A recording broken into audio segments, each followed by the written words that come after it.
اس بات کا اثر لیے بغیر ابو سے چھپ کر رمشا کے ساتھ کھیل لیتا، مگر حمین اور رمشا کی سوچ میں اتنا تضاد تھا کہ دن میں کئی دفعہ کسی نہ کسی بات پر جھگڑتے رہتے۔ زبانی کلامی ان جھگڑوں نے ان دونوں کے درمیان کبھی تکلف کی دیوار آنے نہ دی۔ کوئی ایسا جانور نہیں تھا جس کو ان دونوں نے چھوڑا ہو۔ حمین کو ندرت چچی کے ہاتھ کے پراٹھے پسند تھے اور رمشا کو ادن تائی کی چائنیز ڈشز۔ جب بھی حمین اس طرف جاتا یا رمشا اس طرف آتی تو ان کی نوک جھوک شروع ہو جاتی تھی۔ امی پہلے مجھے ناشتہ بنا دے، مجھے آفس سے میرا سامان لانا ہے اور بعد میں جولر کے پاس بھی جانا ہے۔ ناشتہ کے انتظار میں بیٹھی وہ اپنے کاموں کی فہرست بتانے لگی۔ جی چچی، پہلے اسے دے دیں، اب تو بہت جلد اس سے جان چھوٹ جائے گی اور اس فتنہ کے بعد گھر میں کتنا سکون ہوگا۔ وہ جو شرٹ کے بٹن بند کرتا کچن میں آ رہا تھا سن کر باہر سے ہی ہانک لگائی۔ اب وہ جانتا تھا جواب میں وہ اسے عذاب کا خطاب ملنے والا ہے۔ وہ زیر لب مسکرایا تھا، مگر جب وہ کچن میں پہنچا وہاں کوئی نہیں تھا۔ اس نے دوسرے دروازے سے باہر جاتے رمشا کی پشت کو دیکھا۔ اسے لگا رمشا نے اسے اپنے آنسو صاف کیے ہیں، جبکہ چچی غمزدہ سی اسے دیکھ رہی تھی۔ وہ سمجھ نہ سکا۔ کیا وہ سمجھ سکتا تھا؟ انسان کبھی کسی کا دکھ نہیں سمجھ سکتا۔ ہم صرف بول دیتے ہیں، اپنی بھڑاس نکال دیتے ہیں، مگر وہ بھڑاس مقابل کا کرب بن کر اسے کتنی تکلیف دیتی ہے یہ کبھی نہیں سوچتے۔ چچی نے ناشتہ میز پر لگایا تھا۔ یہ رمشا کا ناشتہ تھا، یعنی وہ ناشتہ نہیں کر کے گئی تھی۔ حمین کو دکھ ہوا تھا۔ ان کی لڑائی جھگڑے تو معمول تھے، مگر ایسا پہلی دفعہ ہوا تھا کہ رمشا نے اس کی بات یوں دل سے لگائی کہ کھانا ہی چھوڑ دیا۔ یہ دیکھ، وہ اپنی نئی جیکٹ پہن کر زرون کو دکھا رہا تھا، تبھی رمشا کی آواز آئی، جی لنڈے کی۔ وہ اترا کر بولی، حمین کی رگیں تنگی، ویسے لگ تو بہت صحیح رہا ہے، بالکل چمپانجی۔ یادوں کے بھنور سے نکلا تو آئینے پر نظر پڑی۔ وہ پھیکا سا مسکرایا۔ آج بھی وہ اس جیکٹ میں اتنا ہی شاندار لگ رہا تھا، مگر آج رمشا نہیں تھی جو اپنے انداز میں اس کی تعریف کرتی۔ دل دہل رہا تھا، سماج سے ٹکرانے والے ٹپوں کی گونج دل میں چبھن سے پیدا کر رہی تھی۔ گھر کی پہلی شادی کی وجہ سے ڈھولک شروع ہو چکی تھی۔ ادن ڈھولک کے آگے بیٹھ چکی تھی، دروازے سے ٹیک لگائے وہ ماں کے دمکتے چہرے کو دیکھ رہا تھا۔ سونے دی تویتلی گانا گونج رہا تھا۔ صحن سے بھٹک کر نظر کھڑکی تک گئی جو آج کھلی تھی۔ بے ساختہ اس کے قدم اپنے کمرے کی طرف بڑھ گئے۔ پھر کب قدم کھڑکی تک گئے وہ جان نہ سکا۔ وہ کئی لمحے وہاں کھڑا رہا، مگر وہ نظر نہ آئی۔ دل ڈوبنے لگا تھا۔ شکل گم کرو، مجھے بھی تمہاری شکل دیکھنے کا شوق نہیں۔ زرون کہاں ہے؟ دو بدو جواب آیا تھا، میری جیب میں۔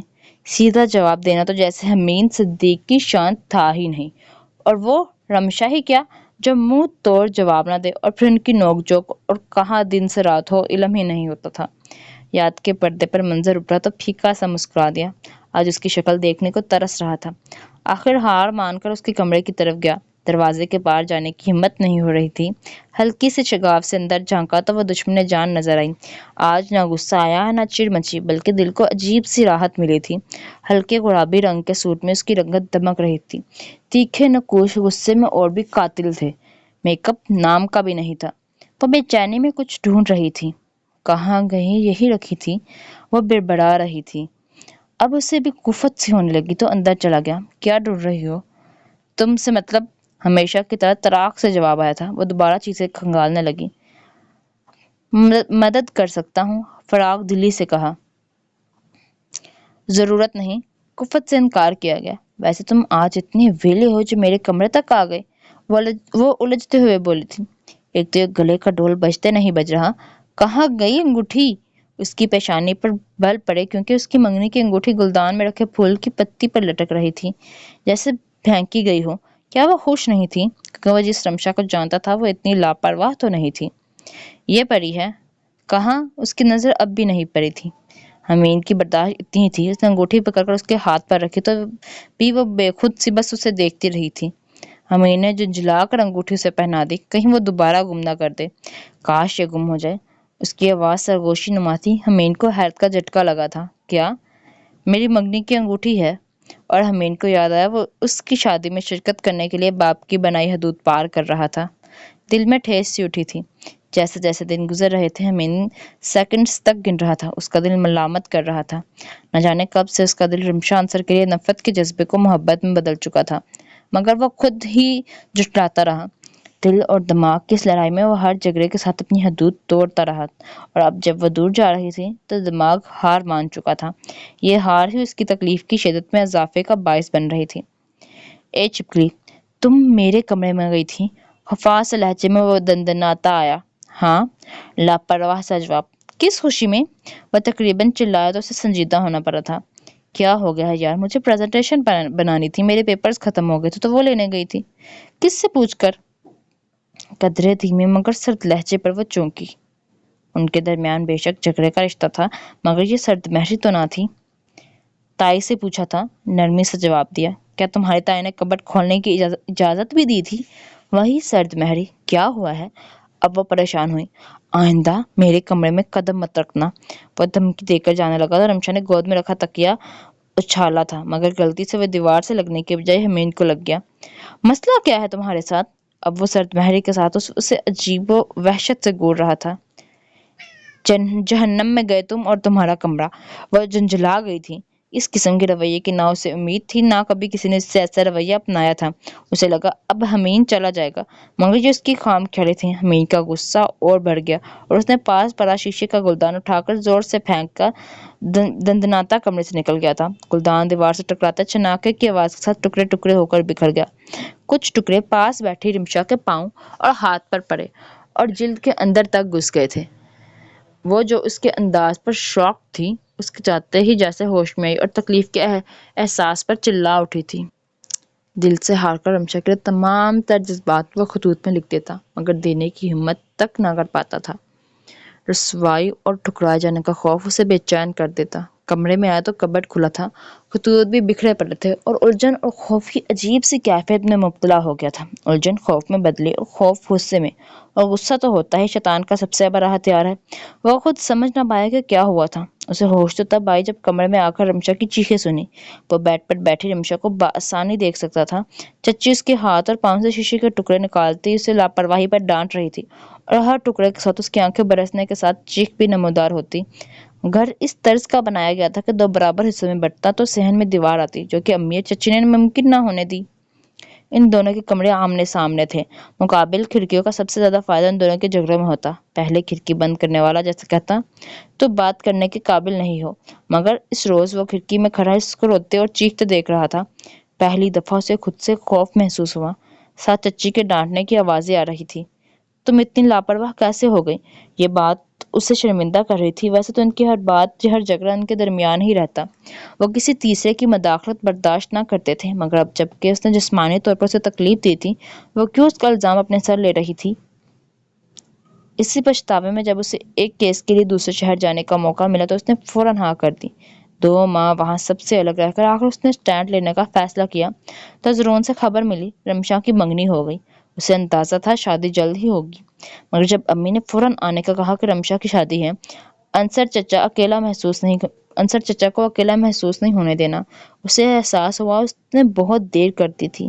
اس سے پہلے کہ وہ ماں کے سامنے اپنا مقدمہ رکھتا، ماں نے فیصلہ سنا دیا۔ رمشا کا بھائی نہیں ہے، خدا کے لیے تھوڑی شرم کر لو اور ذمہ داریوں کو سمجھو۔ تمہارے باپ نے الگ ہونے کا کہا تھا، ایک دوسرے کے لیے مر جانے کا نہیں۔ جبکہ حمید کئی لمحے لفظ بھائی پر جامد رہ گیا تھا۔ وہ اس سے محبت کرتا تھا، مگر رمشا وہ کیا سوچتی تھی حمید نہیں جانتا تھا، اور جس رمشا کو حمید جانتا تھا اس کے دماغ کے 17ویں خانے میں بھی محبت لفظ کی گنجائش نہیں تھی۔ رمشا ہمیشہ سے اس کی حریف تھی، اور شاید اب بھی رمشا کے نزدیک وہ حریف ہی تھے۔ اس کے جذبے ایسے میں غلط اور احساسات سب کو گناہ ہی لگتے۔ امی کی بات کا اصل مطلب اسے تب سمجھ آیا جب آتے وقت اس کی نظر انصر پر پڑی۔ وہ اس وقت اکیلے، بے بس اور تھکے ہوئے تھے، اور اکیلے پن کی انتہا تھی کہ وہ جھوٹ بھی بول رہے تھے۔ تو کیا فاصلے اتنے بڑھ گئے تھے؟ معمول کے مطابق اس نے رمشا کو ناشتے کے وقت تنگ ہی کیا تھا، مگر جو ہوا وہ چاہتا نہیں تھا۔ اب وہ خفیف سے انداز میں اس سے ملتا، رسمی سی لیک سلیک کے بعد کام میں مصروف ہونے کی اداکاری کرتا۔ رمشا کی آنکھیں اسے بے چین کرتی۔ یہ آنکھیں ایسی تو نہ تھیں کہ وہ مطمئن ہو پاتا۔ اس کی سب کوششیں ان آنکھوں کے سامنے ناکام ہو جاتی تھیں۔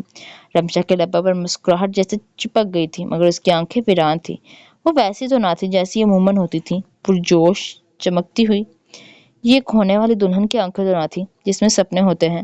ان آنکھوں میں وسوسے اور خدشات تھے جو اسے بے چین کر رہے تھے۔ ایسے میں وہ اپنے چہرے پر جھوٹی خوشی بھی نہیں لا پا رہا تھا۔ سب اس کی حالت محسوس کرتے، اس سے پوچھ چکے تھے۔ سب کا بس ایک ہی سوال تھا، تمہیں ہوا کیا ہے؟ جس پر وہ بس خاموش ہو جاتا۔ کہتا بھی تو کیا؟ اب تو تمہاری سب سے بڑی رقیب بھی جانے والی ہے، اب تو خوش ہو جاؤ، اس کے کزن نے تمسخرانہ کہا، جس پر وہ پہلو بدل کر رہ گیا تھا۔ یہ نہ کہہ سکا کہ وہ رقیب کب محبوب بن گئی، وہ جان نہ سکا تھا۔ اب اس کے دور ہو جانے کا سوچ کر ہی ہر سیکنڈ وہ انگاروں پر تھا۔ بھلا دکھ تو ہوگا نہ، جس سے جھگڑا ہو اس سے ہی تو پیار ہوتا ہے۔ اکلوتی بہن تھی بھائیوں کی۔ ایک بوڑھی عورت نے وکالت کی تو وہ کلس کر رہ گیا، اپنا آپ مجرم لگنے لگا۔ ایسے میں اگر کوئی اس کے جذبات جان لیتا تو اسے ہی غلط سمجھتا، جبکہ غلط کیا تھا یہ حمین کی سمجھ سے باہر تھا۔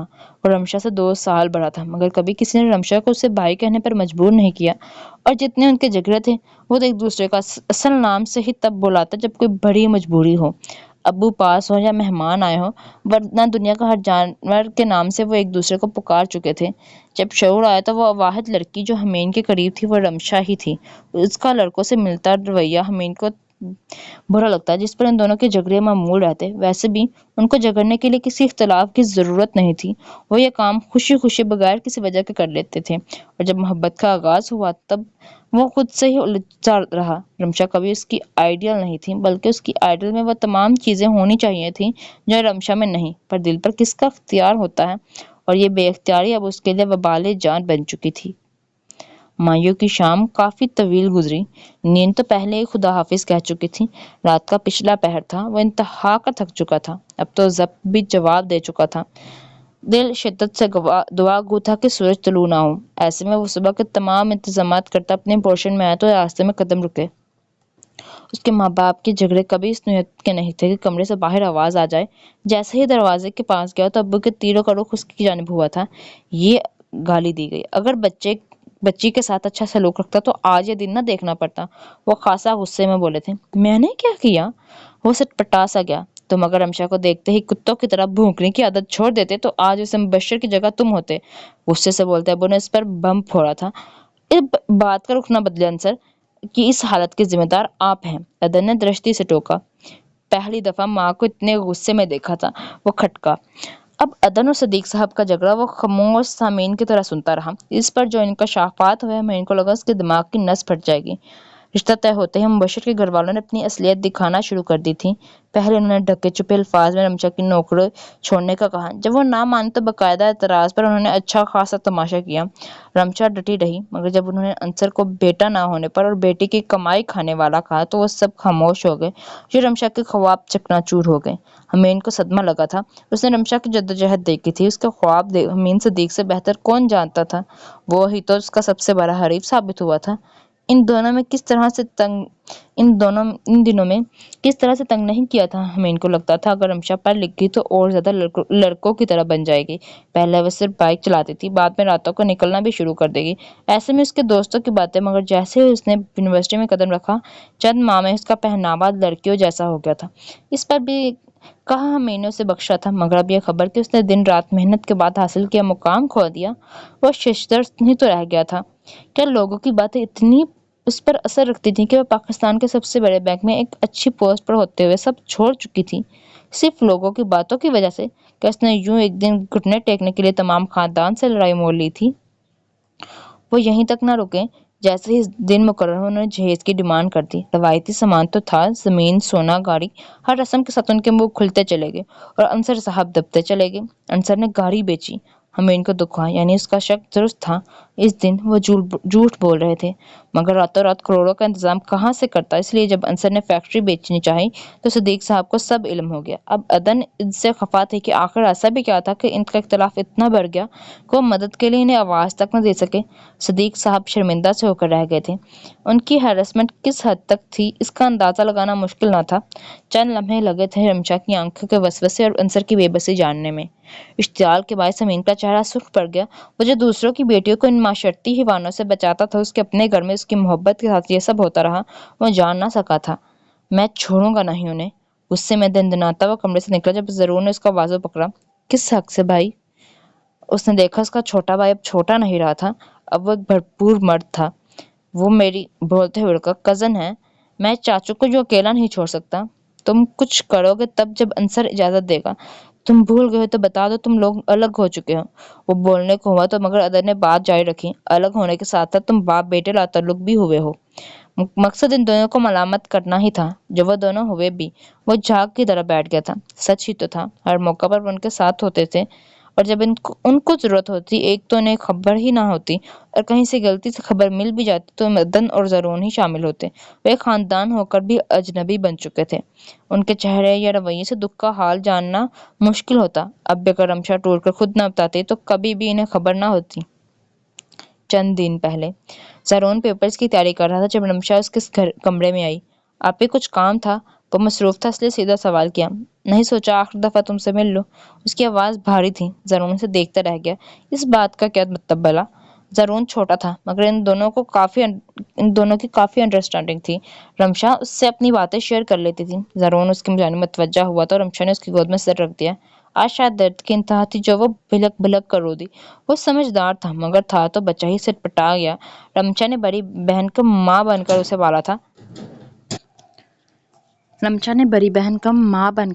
تھا۔ ادن سے زیادہ رمشا زرون کے قریب تھی۔ ایسے میں زرون کے تو ہاتھ پاؤں ہی پھول گئے تھے۔ جس انسان سے ہمیشہ آپ نے سہارا لیا ہو اس کا سہارا بننا کب آسان ہوتا ہے۔ آپ ہی کیا ہوا؟ انہوں نے ٹریپ کیا ہمیں، پہلے وعدے کیے، اب ابو کو بلیک میل کر رہے ہیں۔ حمید صحیح کہتا تھا، میں فتنہ ہوں۔ کیا ہوتا جہاں 3 مردہ بچے پیدا ہوئے میں بھی مر جاتی، نہ میں ہوتی نہ یہ دن آتے۔ وہ خود عزیزی کی انتہا پر تھی۔ انکار کر دیں؟ نہیں کر سکتی۔ پہلے منگنی ٹوٹی تھی تو 10 رشتے مجھے ٹھکرا کر چلے گئے، اور ابو کو یہ سب برداشت کرنا پڑ رہا ہے۔ اب اگر شادی ٹوٹی تو؟ وہ کرب سے بولی۔ منگنی؟ زرون حیران ہوا تھا۔ ہاں، زبانی کلامی بات تھی۔ ابو کے کسی دوست کا بیٹا تھا، سب ٹھیک تھا۔ پھر ایک دن وہ کسی کام سے آ رہے تھے، اتفاقاً میرا اور حمید کا جھگڑا سن لیا۔ اس نے مجھے منحوس کہا تھا، زرون، یہ بھی کہ میں اس گھر کے لیے مصیبت ہوں۔ کون کسی کی مصیبت اپنے سر لیتا ہے؟ وہ بلک بلک کر روتی اپنا غم غلط کر رہی تھی۔ حمید کو لگا وہ زلزلوں کی زد میں ہے۔ کیا ان کے ہنسی مذاق اپنی حدیں توڑ چکے تھے؟ نہیں، رمشا کی طرف سے تو نہیں، تو کیا اس کی طرف سے؟ ہاں، وہی تو تھا جو اپنے جذبات کی کھینچتانی میں حد سے بڑھ گیا۔ کیا ان کے جھگڑے گھر کی 4 دیواری سے باہر بھی عام تھے؟ جواب ہاں تھا۔ تمام خاندان گواہ تھا ان کے جھگڑوں کا۔ ہمیں اکثر اسکول یا گھر پر سمجھایا جاتا ہے کہ سوچ سمجھ کر بولا کرو، مگر کیا ہم کرتے ہیں؟ کیا ہم دوسروں کے دل توڑنے سے پہلے سوچتے ہیں کہ کوئی ہمارا ایسے دل توڑے تو ہمیں کتنی تکلیف ہو؟ کوئی جو اپنی زبان کے نشتر ہم پر یوں چلائے تو کیا ہو؟ احادیث شریف میں مختلف مقامات اور مختلف صحابہ سے مروی ہے کہ آپ صلی اللہ علیہ وسلم نے اکثر مقامات پر اپنی زبان کی حفاظت کا حکم دیا ہے۔ زبان وہ حصہ ہے جس میں ہڈی نہیں، جو کہ بہت سے مسلمانوں کو جہنم تک لے جائے گی۔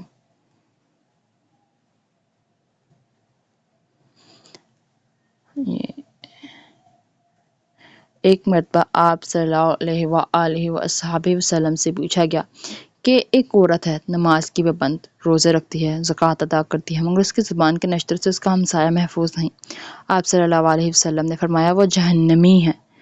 وہی سوال ہوا، ایک عورت ہے، نماز کی اتنی پابند نہیں، نہ ہی روزوں کی پابند ہے، زکوٰۃ بھی کبھی کبھی نکالتی ہے، مگر اخلاق کی اچھی ہے، ہمسایوں کا خیال رکھتی ہے، کسی کو برا بلا نہیں کہتی۔ آپ صلی اللہ علیہ وسلم نے فرمایا وہ جنتی ہے۔ اس واقعے میں ہمیں ایک اہم بات یہ ہے کہ ہم صرف ہمسایوں سے اچھا سلوک کر کے خود کو جنتی سمجھ لیتے ہیں، مگر یاد رہے عبادات میں غفلت تک کی سزا ہے۔ اور ہمسایہ کی کون ہوتا ہے؟ ہر وہ شخص جو ہمارے ساتھ ہے، سفر کرتے ہمارے ساتھ بیٹھا مسافر ہمارا ہمسایہ ہے۔ ہمارے ساتھ بیٹھی ہماری سگی بہن یا بھائی، کہیں کام کر رہے ہیں تو ہمارے ساتھ کام کرنے والا ہمارا ساتھی، نیز ہر انسان جاندار جن کو ہم جانتے ہیں، بالواسطہ یا بلا واسطہ کوئی تعلق ہے، مگر جیسے جیسے ہم بڑے ہوتے جاتے ہیں ہم بھول جاتے ہیں۔ ہم کہتے ہیں میں نے حق کی بات کی، میں نے تو سچ بولا۔ سچ کروا ہی ہوتا ہے۔ یاد رہے سب سے صادق ہمارے پیارے رسول صلی اللہ علیہ وسلم تھے، مگر انہوں نے کبھی ایسا سچ نہیں بولا تھا۔ اپنے دل کی بھڑاس نکال رہے ہیں اور مقابل کو کرب کی گہرائیوں میں دھکیل رہے ہیں۔ یاد رہے آخرت کا عذاب آخر میں آتا ہے۔ انسان اس دنیا میں اپنے اعمال کی سزا کاٹ کر آگے جائے گا۔ اپنے 5 سال کے کیریئر میں وہ کبھی اتنا نہیں ہارا تھا، مگر زندگی کی سب سے بڑی بازی وہ ہار رہا تھا۔ تمام ثبوت اس کے خلاف تھے، اسے تو مقدمہ لڑنے کا موقع تک نہیں ملا تھا۔ یہ حق اس سے کس نے چھینا؟ اس کی زبان نے۔ وہ خود سے الجھ کر خود کا ہی نقصان کر رہا تھا۔ حضرت علی رضی اللہ عنہ کا قول ہے، کبھی دشمن سے اتنی دشمنی نہ نبھاؤ کہ جب وہ تمہارے دوست بنے تو تم شرمندہ ہو، کبھی دوست اتنی دوستی نہ نبھاؤ کہ جب دشمن بنے تو تم نقصان میں رہو۔ کہتے سبھی ہیں میں تمہارا دوست ہوں، مگر کیا کوئی ہوتا ہے؟ اس لمحے امین صدیق نے جانا کہ کوئی اس کا دوست نہیں تھا، نہ وہ کزنز جو ان کے آگے پیچھے گھومتے تھے، نہ وہ اسکول کالج کے دوست، ورنہ اس کے اور رمشا کے جھگڑے یوں سرے عام نہ ہوتے۔ اسی لیے انصر نے رمشا کا ہاتھ نہیں دیا ہوگا۔ صدیق صاحب بے بسی سے بولتے، وہ بس انہیں دیکھتا رہ گیا۔ کیا اس نے کیسے سوچ لیا کہ اس کے باپ کے دل میں خون کے لیے ابال نہیں مارا ہوگا؟ وہ باپ جو لاکھ اختلاف کے بعد بھی کبھی رمشا کا کوئی خاص دن نہیں بھولا تھا، عدن کے ذریعے اپنے تمام چاؤ پورے کرتا تھا، تو کیا صرف وہی تھا جو گھاٹے میں رہا؟ جواب ہاں تھا۔ نقصان صرف امین صدیق کے حصے میں آیا تھا۔ جو تمام الفاظ رمشا کو تکلیف کا باعث بن رہے تھے، ان کا آغاز کرنے والی زبان امین صدیق کی تھی۔ جب گھر سے آپ کے خلاف محاذ کھل جائیں تو باہری دشمن سے لڑنے کی سخت نہیں رہتی۔ امین سے لڑتے لڑتے رمشا بھی اب گھٹنے ٹیک چکی تھی۔ وہ ایک لڑکی چاہے کتنی ہی قابل کیوں نہ، مگر چند رشتے ٹکرائے جانے کے بعد اس کی تمام قابلیت کہیں پشت پر چلی جاتی ہے۔ امین کہاں ہے؟ صدیق صاحب بارات کا استقبال کرتے ہوئے چہرے پر مصنوعی مسکراہٹ سجائے سختی سے گویا ہوئے تھے۔ ابو وہ نہیں آئے گا۔ صدیق صاحب کے چہرے پر غصہ واضح ہونے لگا تو عدن ان کے پاس آئی تھی۔ آنکھوں میں پوچھا، کیونکہ بارات پاس سے گزر کے ہال میں داخل ہو رہے تھے۔ 400 افراد کی بارات زرون کو غش پڑنے والا تھا۔ تمہارا لاڈلا آج بھی اپنے انا کا پرچم سربلند کر کے بیٹھا ہے۔ عدن کو دھچکا لگا۔ شکایتی نظر سے انہیں دیکھا تو وہ سرپٹا گئے تھے۔ اس سے پہلے وہ نمبر ملاتا زرون نے انہیں روکا تھا۔ ابو رہنے دے، وہ برداشت نہیں کر سکے گا۔ تماشا ہو جائے گا یا وہ بکھر جائے گا۔ حیرت پریشانی بدلی پیشانی پر بل پڑے۔ ابو چاچو سے کہہ دوں گا وہ بیمار ہیں، شاید گھر جاتے تک وہ ہو بھی جائے۔ کچھ دن تک اس سے کچھ مت پوچھے گا۔ وہ ملتجی ہوا تھا۔ گھر کا سب سے چھوٹا فرد، جسے سب نادان یا بچہ کہہ دیتے ہیں، در حقیقت وہ خاموش سامعین ہوتا ہے جو ہر کردار کے تمام پہلو دیکھتا ہے اور اڈاپٹ کرتا ہے۔ کچھ بچے غلط پہلو اڈاپٹ کرتے ہیں اور بگڑ جاتے ہیں، کچھ ہی عمر سے پہلے سمجھدار ہو جاتے ہیں۔ اسے کیا ہوا ہے؟ ماں کے کلیجے کو ہاتھ پڑا تھا۔ محبت کا بندہ ہے میں، کسا تو سانس تک نہیں لے پا رہا۔ وہ دونوں متحیر آنکھوں سے دیکھتے رہ گئے تھے۔ وہ لوگ سنبھل کر اندر جانے لگے۔ جب وہ دوبارہ ڈھول تاشے بجنے دیکھ مڑے، حیرت کا شدید جھٹکا لگا تھا، کیونکہ باراتی کچھ آوارہ لڑکوں کے ساتھ اب ڈھول کی تھاپ پر ہوا میں ہاتھ لہرائے بھنگڑا ڈال رہا تھا۔ وہ تینوں حیرت کے سمندر میں غوطہ زن ہوتے وہیں بت بن گئے تھے، یہاں تک کہ وہ ناچتا ان کے پاس آ گیا۔ کیا ہوا؟ ایک انوکھی چمک تھی اس کے چہرے پر۔ یہ ماجرا کیا ہے؟ ابھی بارات مکمل اپنی چیز بھی سنبھال نہیں سکی تھی کہ حال میں پولیس داخل ہوئی اور دیکھتے ہی دیکھتے مبشر کے والدین کی منت سماجت کے باوجود اسے گرفتار کر لیا گیا۔ لیکن امین کی برداشت کی حد تب سوا ہوئی جب انصر صاحب نے پولیس کے آگے ہاتھ جوڑے۔ وہ دونوں باپ بیٹے تڑپ کر ان تک گئے تھے۔ یار معاف کرنا، اگر مجھے پہلے خبر ہوتی کہ یہ نامراد اب رمشا کو ٹریپ کر رہا تو پہلے ہی سب بتا دیتا۔ مجرم ہے یہ، 3 ماہ پہلے دبئی کی ایک کمپنی میں فراڈ کر کے پاکستان بھاگا ہے۔ امین کے وکیل دوست کے چہرے پر مصنوعی دکھ تھا۔ امین کا دل کیا اس کی اس اوور ایکٹنگ پر اس کا منہ توڑ دے۔ پولیس مبشر کو لے گئی، مگر مبشر کی والدہ وہیں فرش پر بیٹھی آوازاری کرنے لگی۔ اب وہ اندازہ کر سکتا تھا کہ ان سب نے کیا برداشت کیا ہوگا۔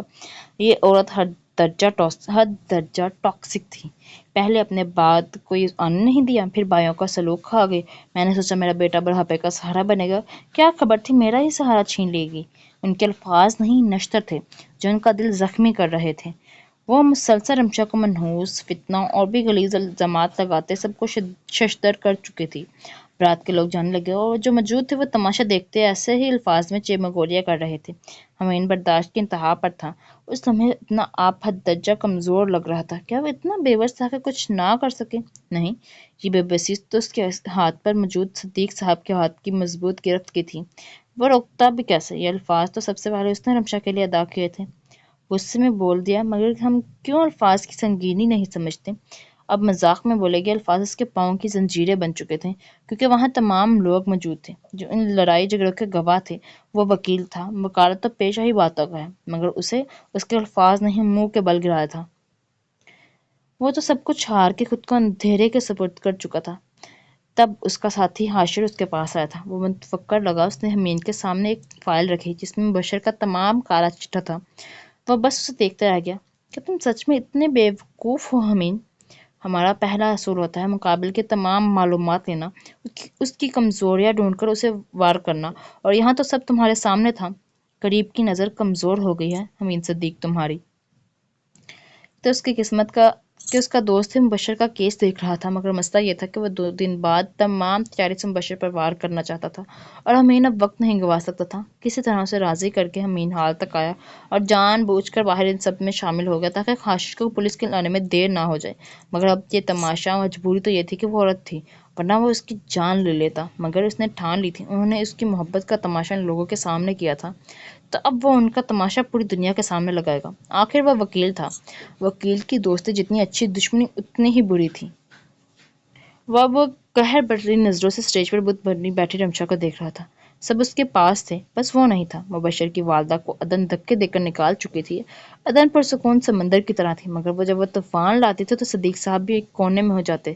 اب وہ پرسکون ہوا تھا، یعنی وہ چاہتے تھے کہ عورتوں کے جھنجھٹ اڑتے دیکھے، مگر حمین کو رمشا کی بزدلی پر غصہ آ رہا تھا۔ حمین کو ہر بات کا جواب اس کے پاس ہوتا تھا، مگر اس عورت کے سامنے وہ پتھر کی بت کی طرح بیٹھی تھی۔ سب دیکھ رہے تھے، مگر اس کے ہونٹ تک نہیں ہل رہے تھے۔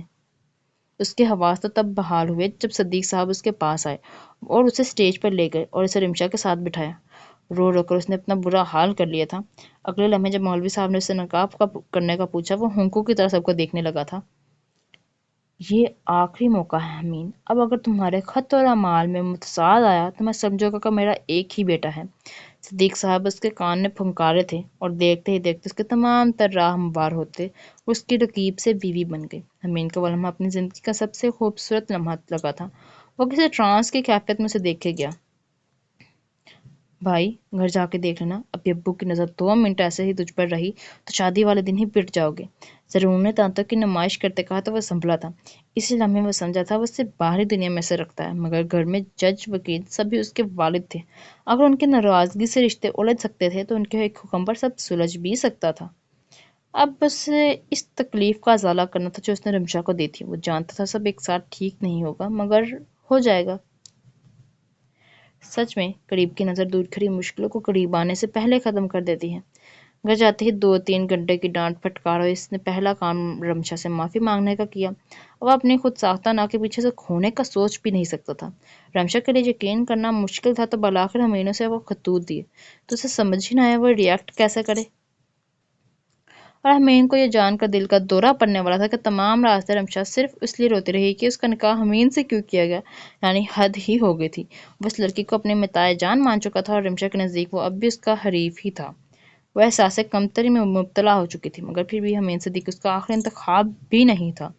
حد ہی ہو گئی تھی، اور مشکل یہ تھی کہ وہ اس پر کھل کر اظہار بھی نہیں کر سکتا تھا کیونکہ ابو کی نظریں 24 گھنٹے اسی پر رہتی تھی۔ ہے ذکر تیرا ہواؤں میں بکھری ان گھٹاؤں میں، ہے ذکر تیرا ہواؤں میں بکھری ان گھٹاؤں میں، تو آج بھی ہے اور کل بھی تھا، میری بھولی بھٹکی دعاؤں میں، خاموشیوں کی صداؤں میں، کری دھوپ میں، ٹھنڈی چھاؤں میں، میری ہر ایک آہ میں، میری ہر ایک چاہ میں، ہے انتہائی درد کی خاموشیوں میں ظرف کی، پھر رہی ہوں در بدر ماضی کی ان راہوں میں۔ صبح صبح شور کی آواز سے وہ جو رات دیر گئے لوٹا تھا بیزار سا ہو کر اٹھا۔ کھڑکی کھولی تو صحن میں اس کے جیا زارون کے بیٹے ارسلان کے بال نوچ رہی تھی۔ یہ تو تھا جہاں 2 برتن ٹکرائیں گے شور تو ہوگا، مگر وہ انہیں وہ غلطیاں نہیں کرنے دے گا جن پر وہ آج تک شرمندہ تھا۔ کتنا وقت لگا تھا دنیا کی زبانیں بند کرنے میں۔ اگر ہم خود کسی کو نہ بتائیں کہ مجال ہے کسی میں اتنی ضرورت ہے وہ ہم سے جڑے کسی رشتے پر بات کر جائے۔ لوگ ہمارے رشتوں پر تب بات کرتے ہیں جب دیکھتے ہیں کہ آپ بات کرنے دیں گے۔ جب ایک بار ہم آپن روک دیں تو زبانیں لمبی ہونے سے پہلے ہی کٹ جاتی ہیں۔ کتنے سال لگے تھے رمشا کے دل میں اپنے لیے عزت پیدا کرنے میں اور محبت پر اب یہ یقین نہیں تھا کہ وہ کرتی ہے یا نہیں، کیونکہ وہ شروع سے ہی ایسے ہی تھی، اپنے جذبات خود تک رکھنے والی۔ مگر اب وہ مطمئن تھا۔ مجھے امید ہے آپ کو یہ ناول پسند ہوا ہوگا، اس سے کچھ اخلاقی سبق بھی سیکھیے گا۔ ناول صرف پڑھنے کے لیے نہیں ہوتے، سیکھنے کے لیے بھی ہوتے ہیں۔ تو ملتے ہیں ایسے اچھے ناول کے بعد۔ مجھے پتا ہے کہ بہت ٹائم لگ رہا ہے پر لکھنا بہت مشکل ہوتا ہے، لکھنا، اسے ایڈٹ کرنا، اور ابھی میرے خیال سے ہم بہت کچھ نیا سیکھ رہے ہیں۔ پہلی ویڈیو سے لے کر اب تک ہم نے بہت کچھ چینج کیا ہے. وائس میری ساؤنڈ سب کچھ پر بہتری آئے گی انشاءاللہ. تو جڑے رہیے لابا یوسف آفیشیل کے ساتھ اور سنتے رہیے مہبیر کو.